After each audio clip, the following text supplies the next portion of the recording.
He went into one of World War II's bloodiest battles without a weapon. Desmond Doss was a US Army medic in 1945. A Seventh-day Adventist, he refused to carry a gun, but volunteered to save lives on the front line. During the Battle of Okinawa, as bullets and grenades tore through the battlefield, Doss stayed behind alone. He treated the wounded, friend and enemy alike, dragging injured soldiers to safety while under constant fire. By nightfall, he had saved 75 men. Desmond Doss became the first conscientious objector to receive the Medal of Honor, not for taking lives, but for sparing them. Even Japanese soldiers were given medical care. Doss believed every life had value, no matter the uniform.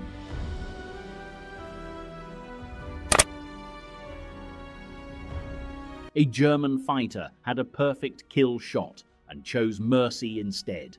In 1943, Franz Stiegler was a Luftwaffe ace flying over Nazi Germany. One more kill would have earned him a medal. He intercepted a badly damaged American B-17 bomber, guns destroyed, crew wounded, barely staying in the air. Through the cockpit glass, Stiegler could see terrified young men fighting to survive. Killing them would have been easy, but his commander had taught him shooting a defenseless enemy is murder. So Stiegler escorted the bomber to safety and let it go. Decades later, the American pilot and the German fighter met again, not as enemies, but as friends. In war, Franz Stiegler proved that honor can survive even the sky.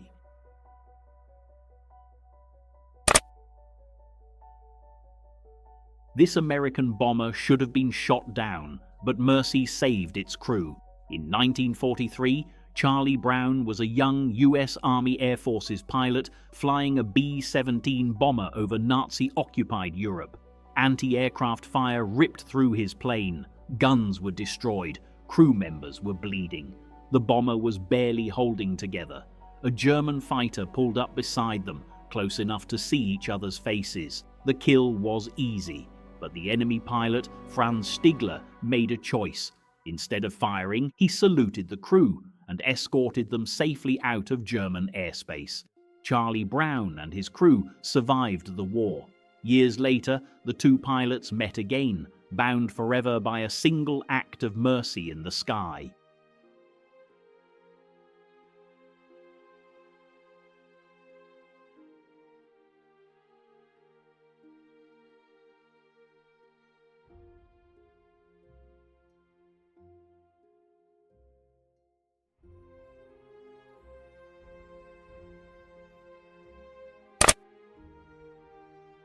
In a ruined city, a starving man met the enemy, and mercy chose a side. In 1944, Warsaw was destroyed. Władysław Szpilman, a Polish survivor hiding alone among the rubble, was weak, starving, and waiting to die. Then a German officer discovered him. Instead of pulling a gun, the officer asked one question: "Can you play?" Szpilman sat at a broken piano and played. Moved by the music, the officer, Wilm Hosenfeld, did the unthinkable. He brought food, warmth, and protection to a man he was ordered to hate. Szpilman accepted the help, not as surrender, but as survival. In that moment, humanity outweighed the war. Both men survived in history, one saved by mercy, the other remembered for it.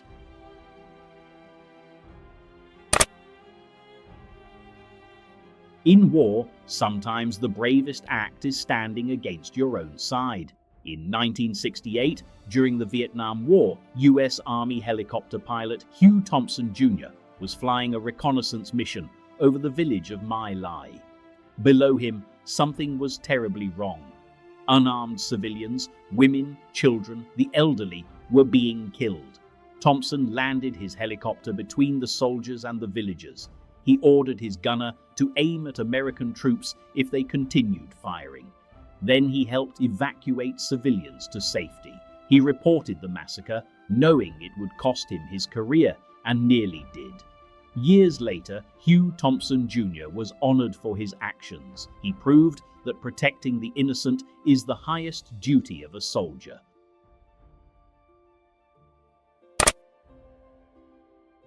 He was surrounded by genocide and still chose restraint. In 1994, Canadian Army General Romeo Dallaire was the UN commander in Rwanda as mass killings began around him. His peacekeepers were attacked, friends were murdered. Revenge would have been easy and expected, but Dallaire refused. He ordered his troops to protect civilians, not seek payback. Even when abandoned by world powers, he held the line against hatred. He saved thousands through safe zones, escorts, and sheer moral resolve without turning mercy into weakness. Romeo Dallaire showed that leadership isn't measured by enemies destroyed, but by lives preserved when vengeance is within reach.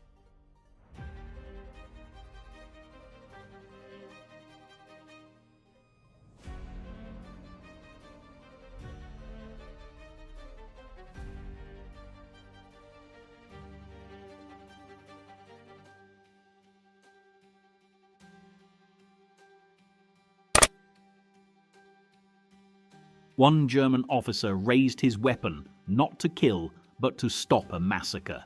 In 1942, Albert Battel was a Wehrmacht officer stationed in Nazi-occupied Poland. He was ordered to allow SS units to deport Jewish civilians to their deaths. Battel refused. He declared martial law, blocked the bridge with armed soldiers, and warned the SS they would not pass. Pointing weapons at fellow Germans was treason. Battel knew resistance could mean execution. Because of his defiance, hundreds of civilians were spared, at least temporarily, from certain death. Punished after the war and erased by the regime, Albert Battel was later honored as righteous among the nations, proof that even inside evil, one man can say no.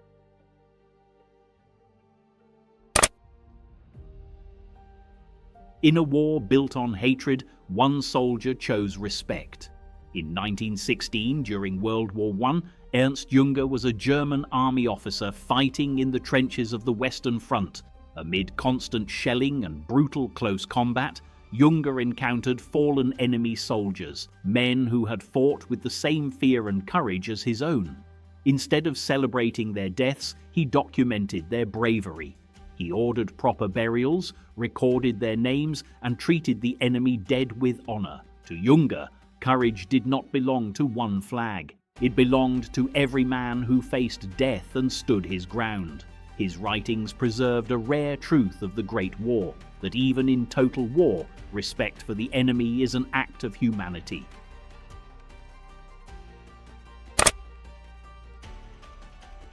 When the killing began, one man chose protection over hatred. In 1994, during the Rwandan genocide, Paul Rusesabagina was managing the Hotel des Mille Collines in Kigali as violence swept the country. Militias hunted civilians door to door. Neighbors turned on neighbors. Death was only one knock away. Using negotiation, courage, and relentless calm, Rusesabagina sheltered more than 1,000 people, many of them considered enemies by those outside the gates. He refused to answer violence with violence. Every life he protected was an act of defiance against genocide. In one of humanity's darkest hours, Paul Rusesabagina showed that mercy, quiet and unarmed, can still save lives.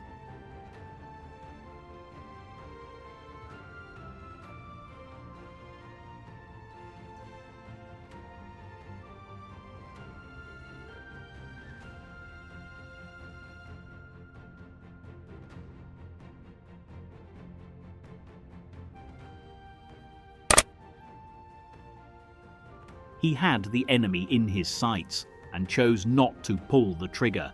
In 1942, Saburo Sakai was one of Japan's top fighter aces, flying missions across the Pacific during World War II. During one flight, Sakai spotted an unarmed civilian aircraft below him.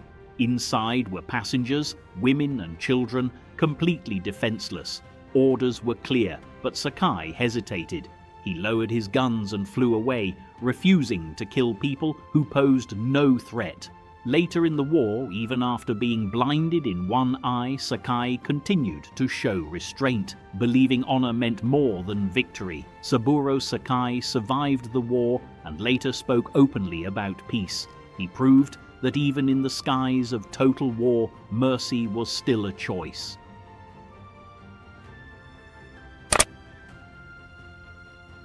His weapon wasn't a gun, it was a bicycle.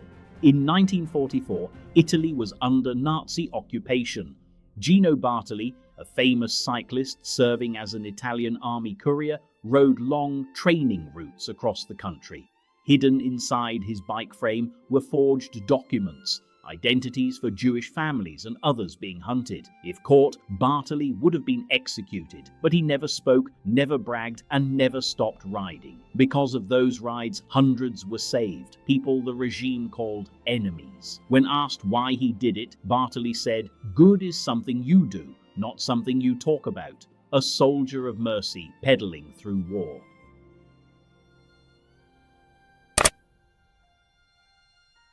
Before he broke baseball's color barrier, he faced hatred in uniform. In 1944, Jackie Robinson was a U.S. Army lieutenant during World War II, stationed at Fort Hood, Texas. When ordered to move to the back of a military bus, Robinson refused. Segregation had no place in a uniform meant to defend freedom. He was arrested, court-martialed, and threatened with prison, but he never backed down and was later acquitted of all charges. Robinson rejected hatred, not with violence, but with dignity and discipline. That same courage followed him into baseball and into history. Jackie Robinson proved that fighting injustice is also an act of mercy.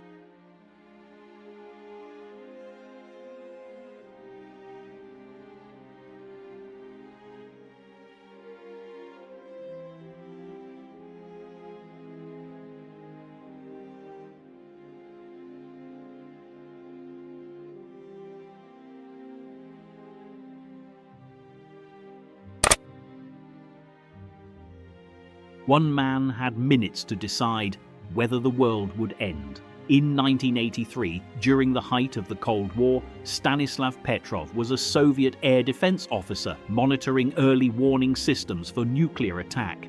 Suddenly, the screens lit up. The system reported incoming US nuclear missiles. Protocol demanded immediate retaliation. Petrov trusted his judgment over the machines. Something felt wrong. He reported it as a false alarm and waited. If he was wrong, the Soviet Union would be destroyed. If he was right, he would be punished for disobeying orders. The alarm was false. By refusing to retaliate, Stanislav Petrov may have saved millions. Sometimes mercy is simply choosing not to strike first.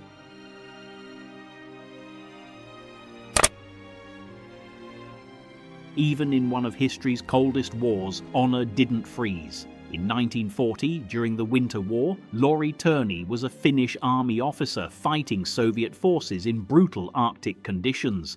After fierce combat, Turney's unit captured enemy soldiers, exhausted, wounded, and freezing. Instead of revenge, Turney ordered humane treatment. Prisoners were fed, sheltered, and protected from abuse. To Turney, discipline and honor defined a soldier more than cruelty ever could. In a war of survival, Lauri Turney showed that respecting a defeated enemy is a form of strength, not weakness.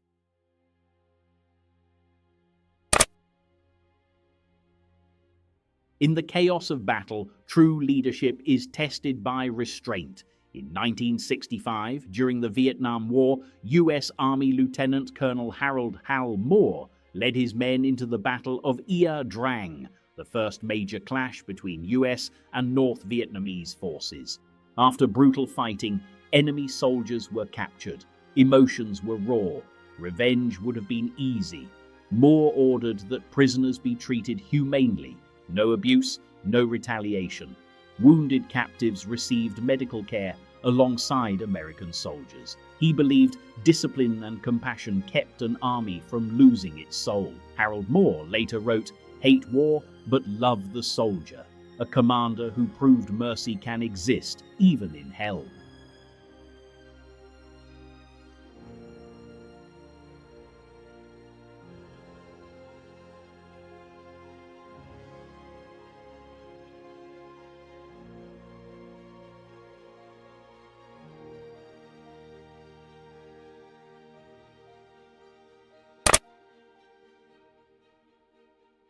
Before history knew his name for darkness, there was a moment of restraint. In 1918, during World War I, Hermann Goering was a German fighter pilot and squadron commander in the final months of aerial combat. Air battles were ruthless. Downed pilots were vulnerable, often easy targets. But witnesses recorded moments when Goering chose not to fire on enemy aviators already falling from the sky. To him, a pilot who could no longer fight was no longer an enemy, just a man who had survived the same danger moments earlier. In the air war of 1918, mercy was rare. Choosing not to kill took discipline, not weakness. That single act doesn't erase what came later, but it reminds us that even flawed men can make humane choices in the moment.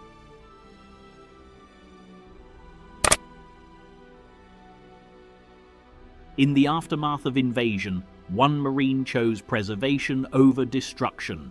In 2003, US Marine Colonel Matthew Bogdanos was deployed to Iraq following the fall of Baghdad. As chaos spread, looters targeted museums, homes and civilians caught between collapsing order and rising violence. Bogdanos organized protection for civilians and cultural sites, most famously recovering stolen artifacts from the Iraq National Museum while minimizing harm to local communities. He enforced strict rules of engagement, making civilian safety non-negotiable, even under pressure. Matthew Bogdanos showed that victory isn't just about territory taken, but about lives and history protected.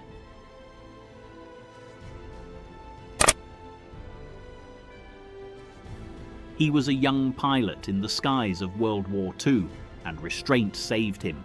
In 1944, George H.W. Bush, just 20 years old, was a US Navy pilot flying dangerous missions over the Pacific. During a bombing run over Chichi-jima, his plane was hit by anti-aircraft fire and caught fire. Bush had seconds to bail out or risk death. Even as his plane went down, he focused on controlling it long enough to avoid crashing into civilians below, showing discipline and restraint under fire. He parachuted into the ocean, was rescued by a submarine, and survived one of the most perilous missions of the war. George H.W. Bush's story reminds us, heroism isn't just about fighting, it's about knowing when to hold back and protect others, even in battle.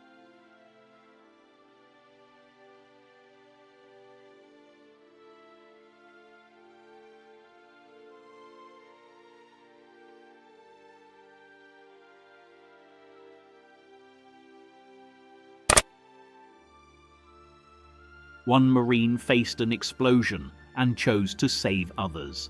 In 2004, during the Second Battle of Fallujah in Iraq, Rafael Peralta was leading his squad through intense urban combat. An enemy threw a live grenade into Peralta's position. With no time to think, he threw himself onto it, absorbing the blast.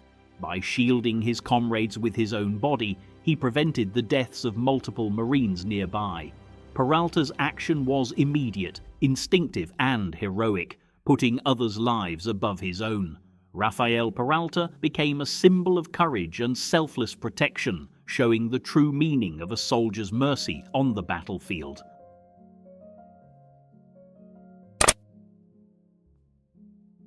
Even in the heat of battle, one soldier chose mercy over revenge. In 1944, Tommy Prince served in the Canadian Special Forces during World War II, fighting in intense combat overseas.